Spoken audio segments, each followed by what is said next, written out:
ஓம்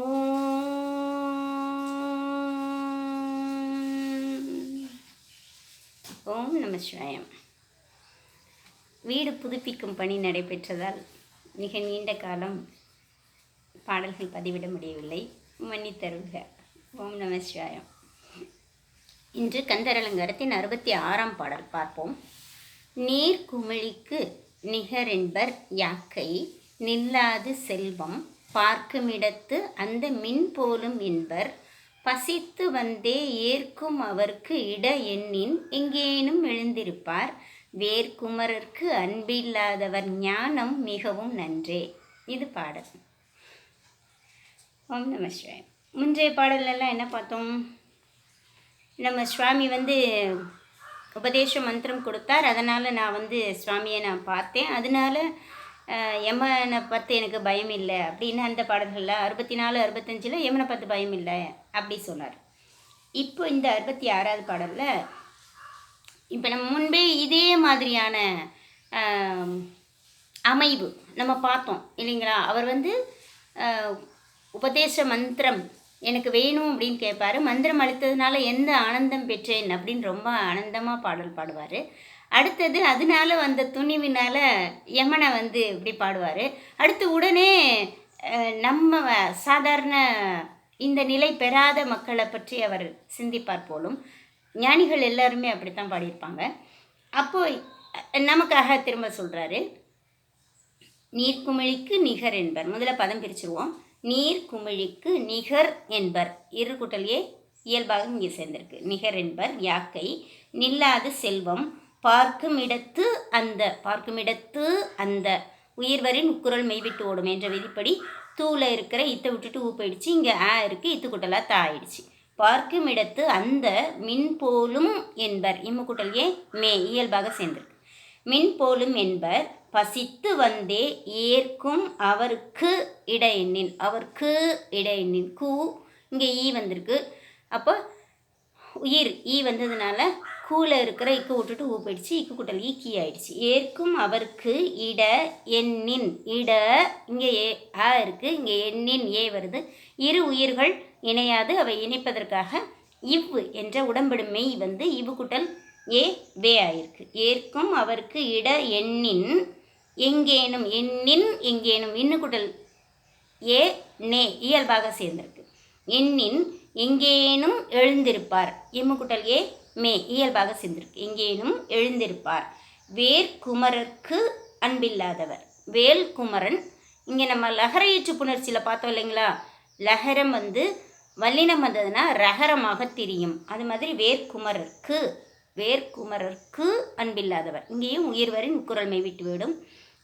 அன்பில்லாதவர் வந்ததுனால இங்கே கூல இருக்கிற இக்க விட்டுட்டு ஊ போயிடுச்சு, இக்கு கூட்டலா க ஆயிடுச்சு.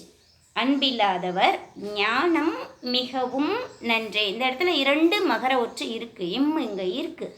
ஏன்னா ஞானம் மிகவும் மகர ஒற்று அப்படின்னா இம்மு, மெய்யெழுத்தை ஒற்றெழுத்துன்னு சொல்லுவாங்க. மகர ஒற்று அப்படின்னா இம்மு. அது அடுத்தது மகர வரிசையே வந்தால் மறையும். மகர ஏற்று புணர்ச்சியில் இது ஒரு விதி. அப்போ இங்கே ஞானம் மிகவும் நன்றே, இங்கே எப்படி மகரம் மறையுதுன்னா தன்னகர ந இருக்குல்ல, தன்னகரம் ந, அந்த நக்கு ந வரிசைக்கு முன்பு மகர ஒற்று மறையும். இதுவும் ஒரு விதி. இப்போ மிகவும் நன்றே, எங்கெல்லாம் அந்த மாதிரி ந வருதோ அதுக்கு முன்னாடி இம்மு போட்டு நீங்கள் பாடி பார்த்தீங்கன்னா அந்த பாடல் முழுமையான பொருள் கிடைக்கும். மிக சிறந்த உதாரணம் கோளறு திருப்பதிகத்தில் வெயுறு தோழி பங்கன். ஆசரும் நல்ல, ஆசு குற்றம், அரும் ஆசரு நல்ல நல்லன்னு படிக்கிறாங்க, அது பிழையானது.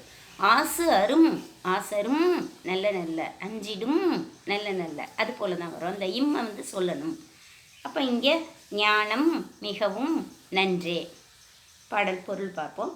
நீர் குமிழிக்கு நிகரென்பர் யாக்கை. இந்த உடலானது யாக்கை முன்பே பார்த்தோம் இல்லைங்களா? காரணப்பெயர். நரம்பு எலும்பு தோலால் யாக்கப்பட்டது. யாத்தல் என்றால் கட்டப்பட்டது, அதனால் இது பேர் யாக்கை, காரணப்பெயர். நீர் குமிழிக்கு நிகர், நீரில் இருக்கிற அந்த குமிழி எப்படி இருக்கும், எவ்வளோ நேரம் இருக்கும், அது போன்றது நம்ம மனித வாழ்வு. நில்லாது செல்வம், செல்வம் அதனால தான் அது செல்வேன் செல்வேன் செல்வம் செல்வம் என்று சொல்வதால் தான் அதன் பெயர் செல்வம். யாரிடமும் நிலைத்து நிற்காது. அந்த அந்த செல்வம் எப்படிப்பட்டது அப்படின்னா, பார்க்கும் இடத்து அந்த பார்க்கும் இடம்னா இந்த இடத்துல ஆராய்ந்து பார்க்கும் இடத்து, ஆராய்ந்து நோக்கினால் அந்த மின் போலும் மின்னல் எவ்வளோ காலம் இருக்கும், அதுபோல மிக குறைந்த கால அளவு என்பர்.